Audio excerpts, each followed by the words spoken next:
Estados Unidos da América, a maior economia mundial, terceiro maior país do mundo em área, dono de uma das cidades mais visitadas do planeta, a mais famosa indústria cinematográfica do mundo e a 8ª posição no Índice de Desenvolvimento Humano. Mas tudo isso você já sabe, todo mundo conhece os Estados Unidos, mas você sabe como em 2008 os Estados Unidos quase quebraram a economia mundial em um plano que seria digno de um dos filmes do James Bond? Fala, sapiente, beleza? Quebrando aqui o clima um pouco mais dramático para você que está chegando aqui agora. Meu nome é Luiz e no vídeo de hoje a gente vai explorar um pouquinho das crises que já acometeram o sistema internacional. Então vamos passando por alguns pontos aí, acompanhem bem. Então vocês sabem, prepare um café e ouse saber. Mas antes de mais nada, a gente precisa primeiro analisar o que é dinheiro. Essa coisa que está tão intrínseca no nosso cotidiano que a gente nem para pensar e a gente imagina que sempre foi assim, certo? Bom, segundo o escritor Harari, dinheiro não se resume a moedas e cédulas. Dinheiro é qualquer coisa que as pessoas estejam dispostas a usar para representar sistematicamente o valor de outras coisas com o propósito de trocar bens e serviços. A primórdio, o dinheiro foi basicamente adotado com um pequeno escambo. Eu tinha maçãs e queria trocar por serviços de um sapateiro. O problema surgia ao lidar com as diversas taxas de câmbio para cada produto. Além do fato de um dia o sapateiro não querer maçãs e ele precisar de um terceiro serviço, a gente até poderia incluir uma terceira pessoa nessa negociação, mas isso só complicaria mais as coisas. Além do problema de que muitos desses bens não possibilitavam um acúmulo de riqueza. Afinal de contas, frutas e grãos, por exemplo, perdem, então você não pode armazená-los por muito tempo. Para isso foi criado o conceito que a gente já está mais acostumado, que é o conceito de moeda.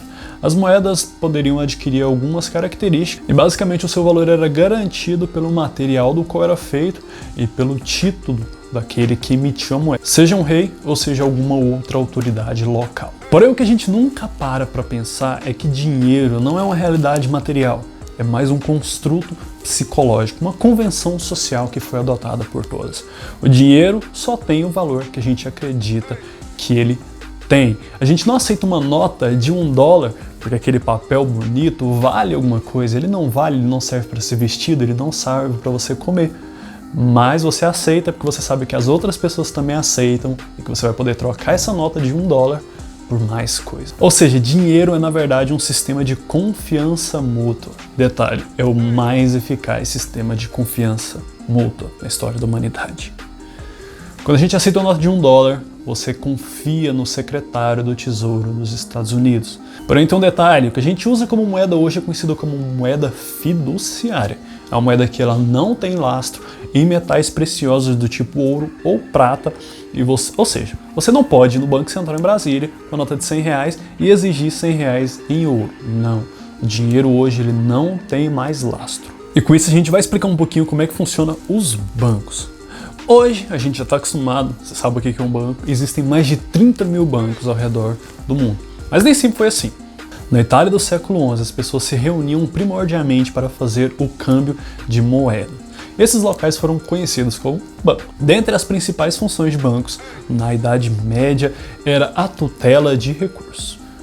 Uma pessoa depositava uma quantia X de moeda de ouro em um banco na Itália, esse banco emitia um título que poderia ser usado para resgatar essas mesmas 100 moedas de ouro em qualquer outro banco do qual aquela rede pertencia. Voltando um pouco aqui para o tempo presente, hoje os bancos estão associados, além dessas atividades antigas, principalmente a concessão de crédito. Eles se baseiam na principal premissa econômica de Adam Smith, na qual os lucros da produção devem ser usados para reinvestir e aumentar a produção.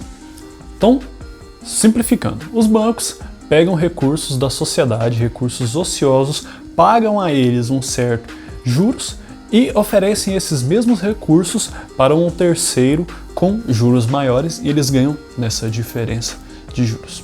Esse tipo de prática é muito importante para uma economia, para a concessão de crédito, para abrir uma indústria, para um financiamento imobiliário, para um financiamento veicular ou para um financiamento estudantil, mesmo que muitas das vezes essas taxas sejam exorbitantes. Tá, mas o que é esse crédito que eu acabei de falar para vocês que os bancos concedem? Bom, acompanha comigo a seguinte situação.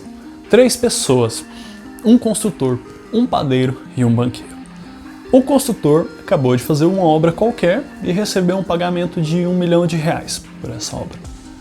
Esse construtor vai até o banqueiro recém-aberto e deposita R$1 milhão na conta desse banqueiro e recebe um título falando que ele tem R$1 milhão na sua conta.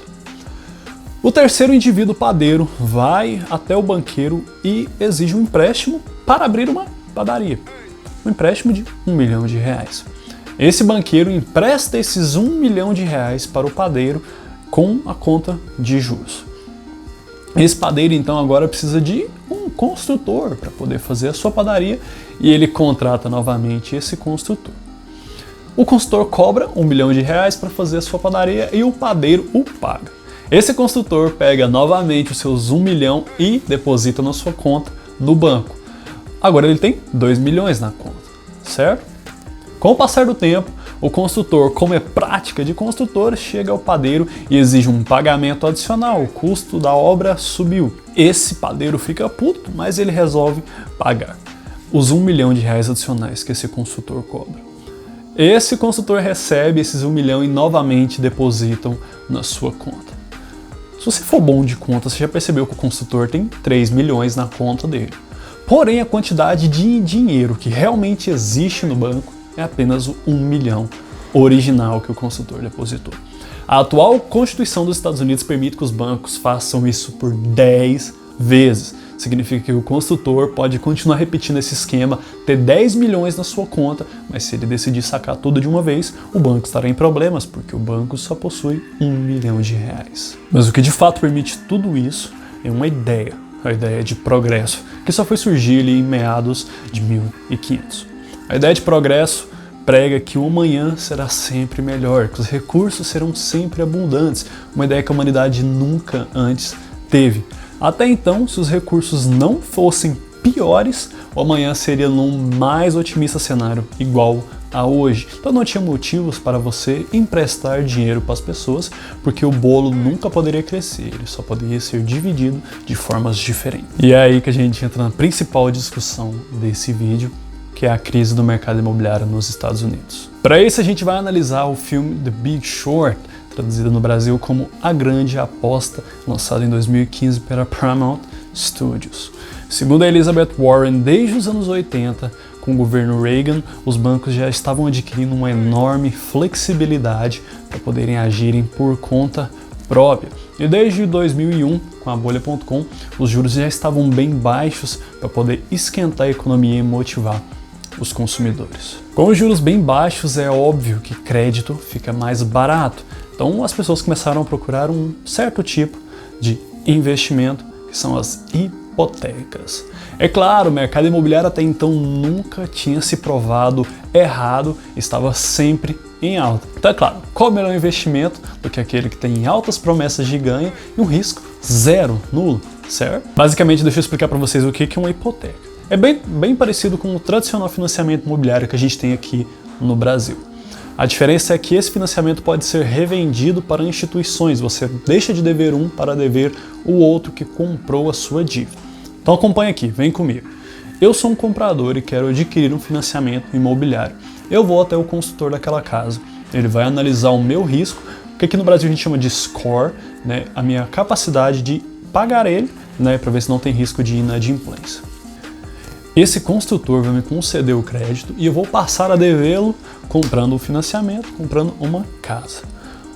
Bancos de investimento então decidem se aproximar desse construtor e adquirir a minha dívida deles. Então logo eu deixo de dever o construtor e passo a dever o banco. O que os bancos então resolveram fazer é agrupar diversas hipotecas em fundos, como se você pegasse as hipotecas, colocasse em umas caixinhas e começasse a revender fatias, algumas porções dessas hipotecas para investidores terceiros. Para isso era necessário um terceiro fator nessa equação, que eram as agências classificadoras de risco.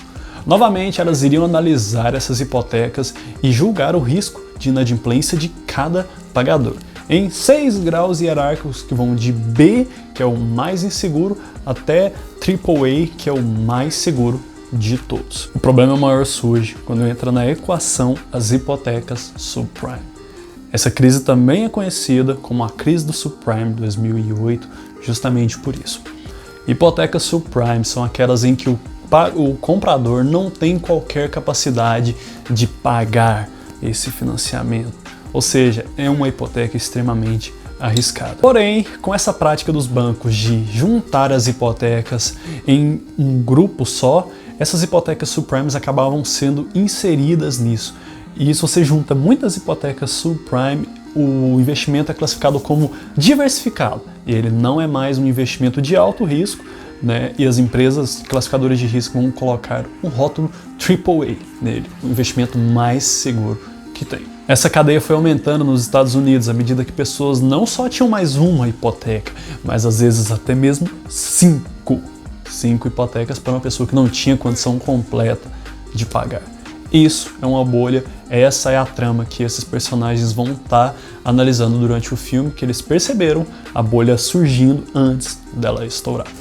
Quando em 2007 uma pessoa deixou de pagar a sua hipoteca, não tem problema, o banco toma essa hipoteca da pessoa e coloca novamente a casa no mercado. O problema surge quando as pessoas deixam de pagar completamente suas hipotecas e logo o banco tem 100, 200, 1000 casas à venda. Se você entende o básico de economia, você sabe que oferta e demanda é uma lei geral de mercado, ou seja, a oferta está muito alta, a demanda muito baixa.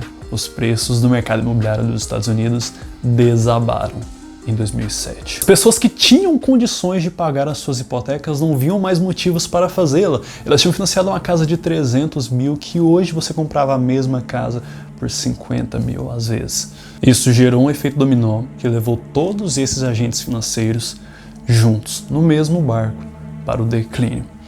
Os bancos não tinham mais qualquer fonte de renda e em 1º de setembro de 2008 o banco Lehman Brothers, o gigante, faliu, na maior falência da história estadunidense. Visto o que aconteceu com Lehman Brothers, as pessoas começaram a ser tomadas por um pânico constante e eles tiraram basicamente todo o seu dinheiro da bolsa e aplicaram em títulos do tesouro, que eram considerados seguros, afinal você estava investindo no próprio país. Isso derrubou o índice Dow em cerca de 20%. As empresas que dependiam do dinheiro dos acionistas simplesmente pararam de produzir pela falta de verba. Com a falta de produção, essas empresas foram obrigadas a demitir seus funcionários. Esses funcionários que agora estavam desempregados não mais consumiam, e se esses empregados não consumiam, as empresas não tinham mais por que produzir, porque não tinha gente consumindo, e isso gera uma escalada absurda. Para tentar estimular o consumo, as empresas começaram a adotar uma prática de derrubar os preços, que é conhecido como deflação. Deflação é basicamente o contrário de inflação. Se na inflação os preços das coisas sobem, o seu dinheiro perde valor, na deflação acontece o contrário. O preço das coisas cai e o seu dinheiro aumenta de valor. Mas isso parece o céu na terra, assim, se você ouvir, mas não. A deflação ela gera um outro problema. As pessoas não são mais estimuladas a comprar se tudo que elas compram caem de preço. Carro, casa, qualquer coisa, se as coisas não têm mais preço, não tem por que mais produzir. Então, de repente, está faltando até os insumos básicos da economia, como comida e alguns insumos de necessidade. Isso gera o completo congelamento da economia moderna. Quando chegou 2009, 21 bancos ao redor do globo já haviam declarado falência. E alguns parceiros dos Estados Unidos foram extremamente afetados por esse acontecimento. China, Austrália e a União Europeia acabaram sofrendo bastante. Na zona do euro, países como Portugal, Irlanda, Itália, Grécia e Espanha entraram em uma crise profunda, chegando várias vezes à beira da falência completa. Alô Grécia! Cunha na sigla que é pejorativamente atribuída até hoje a esses países como PIGS. O colapso só não foi maior devido aos diversos pacotes de incentivo e de resgate que os governos ofereceram aos bancos. Somente nos Estados Unidos, de 2007 a 2009, o Banco Central emitiu um resgate de 7,7 trilhões de dólares americanos, adquirindo diversos ativos ruins desses bancos, impedindo eles de irem à falência. Isso ocorreu ao redor do globo inteiro e aqui no Brasil o Banco Central foi obrigado a intervir vendendo as suas remessas internacionais de dólar para conter a alta da moeda que batia exorbitantes R$ 2,48. Abaixou também o valor do IPI e do IOF para poder estimular a economia. Até hoje existe muita discussão sobre se foi certo ou errado a ação dos bancos centrais intervirem para poder fazer esse resgate dos bancos. Afinal, você resgata os bancos, você impede eles de irem à falência e, consequentemente, impedem-os de aprender com os seus erros. E, de fato, segundo a Bloomberg, em 2015, haviam bancos vendendo esses mesmos produtos que causaram toda essa confusão. Porém, sendo os bancos a indústria número 1 de praticamente boa parte desses países, deixar que todos eles fossem à falência poderiam causar uma crise completa do capitalismo, que lançaria a economia mundial de volta no feudalismo.